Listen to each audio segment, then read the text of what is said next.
পায়েলের গুন্ডারা শ্রদ্ধার হাত পা বেঁধে একটা গোডাউনের ভিতরে ফেলিয়ে রেখেছে। সেখান থেকে মুক্ত হওয়ার জন্য শ্রদ্ধা অনেক চেষ্টা করে। শ্রদ্ধা একটা কাচের বোতল দেখে সেটা ভেঙে সেটা দিয়ে হাতের বাঁধন কেটে সেখান থেকে পালানোর চেষ্টা করে। পালাতে লাগলে পায়েলের গুন্ডারা শ্রদ্ধাকে আবারও ধরে ফেললে সেখানে গিয়ে অভয় পিটুনি দিয়ে পায়েলের গুন্ডাদের কাছ থেকে শ্রদ্ধাকে বাঁচিয়ে নেয়। অভয় যখন শ্রদ্ধার বাঁচানোর জন্য অনেক চেষ্টা করে, তখন বরুণ বলে, তুমি বিপদে পড়েছ, আমি তো তোমার পাশে থাকবো। তাই বরুণ যখন বাড়িতে নিয়ে যায় অভয়কে, গিয়ে কীর্তির গহনাগুলো দেয়, তখন সে গহনাগুলো নিয়ে আসতে লাগলে সবটা জেনে যায় কীর্তি। অন্যদিকে পায়েল তার ভাড়া করা গুন্ডাদের সাহায্যে শ্রদ্ধাকে মুখ চেপে ধরে কষলে কষলে মারতে থাকে। পায়েল তো মনের স্বাদ মিটিয়ে শ্রদ্ধার উপরে নির্যাতন চালায়। শ্রদ্ধা পায়েলকে বলে যে আমি তোমার ভাই ও মাকে জেল থেকে ছাড়িয়ে আনবো এবং তোমার চাওয়া 50 লক্ষ টাকা দিয়ে দেব। শ্রদ্ধার কোনো কথায় বিশ্বাস করে না পায়েল। অন্যদিকে পায়েল শ্রদ্ধার হাত মুচড়ে ধরে সে তার টাকা দ্রুত সময়ের মধ্যেই পেতে চায়। শ্রদ্ধা তার সব টাকা দিতে চাইলেও শ্রদ্ধাকে আর বিশ্বাস করতে চায় না পায়েল। পায়েল বলে, এর আগেও তোমরা আমার সাথে অনেকবার নাটক করেছ, তাই তোমাকে আর কোনো ছাড় দেওয়া হবে না। যথাসময়ের মধ্যে আমাকে টাকা দিয়ে তোমাকে এখান থেকে নিয়ে যেতে হবে। আর টাকা না দেওয়া পর্যন্ত শ্রদ্ধার উপরে নির্যাতন করতে থাকে পায়েল। পায়েলের ফাঁদে পা দিয়ে এখানে একাই চলে এসেছে শ্রদ্ধা।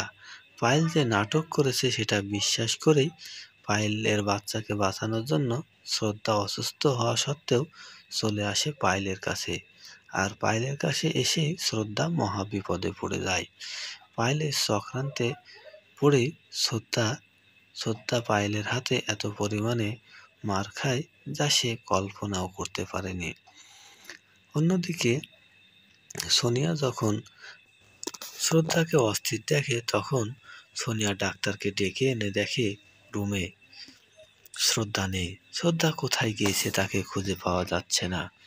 অন্যদিকে অভয়কে সহযোগিতা করার জন্য বরুণ অভয়কে ডেকে এনে কীর্তির গহনাগুলো অভয়ের হাতে তুলে দেয় এবং এই গহনাগুলো দিয়েই অভয়ের বাচ্চাদের বাঁচানোর জন্য বরুণ বলে।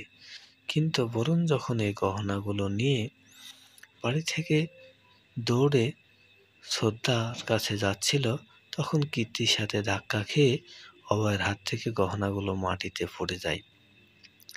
আর গহনাগুলো দেখেই চিনতে পারে। কীর্তি অভয়কে বলে, এগুলো তো আমার গহনা, তুমি আমার গহনা চুরি করে কেন পালিয়ে যাচ্ছিলে? বাড়ির সবাইকে চিল্লাচাটি করে জড়ো করে বলে, অভয় আমার গহনাগুলো চুরি করে নিয়ে পালিয়ে যাচ্ছিল। একথা শুনে বাড়ির সবাই চমকে যায়।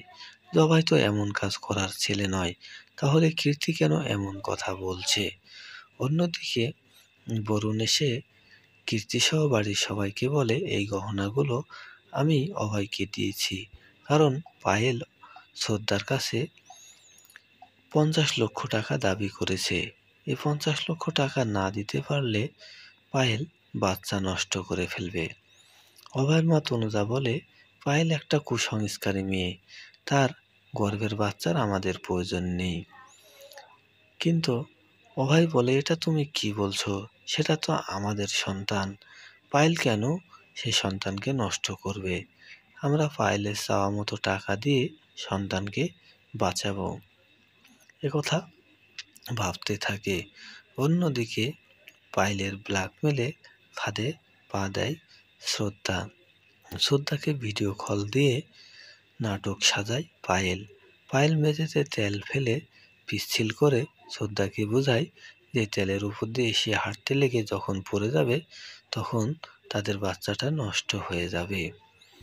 এভাবে ব্ল্যাকমেল করে শ্রদ্ধাকে পায়েলের আস্তানায় উপস্থিত করে নেয় পায়েল। তারপরে পায়েল মনের স্বাদ মিটিয়ে শ্রদ্ধাকে মারতে থাকে। অন্যদিকে শ্রদ্ধা যখন গুন্ডাদের কাছ থেকে পালিয়ে আসতে লাগে, তখন গুন্ডারা আবার শ্রদ্ধাকে ধরে ফেললে অভয় গিয়ে গুন্ডাদের হাত থেকে শ্রদ্ধাকে বাঁচায়।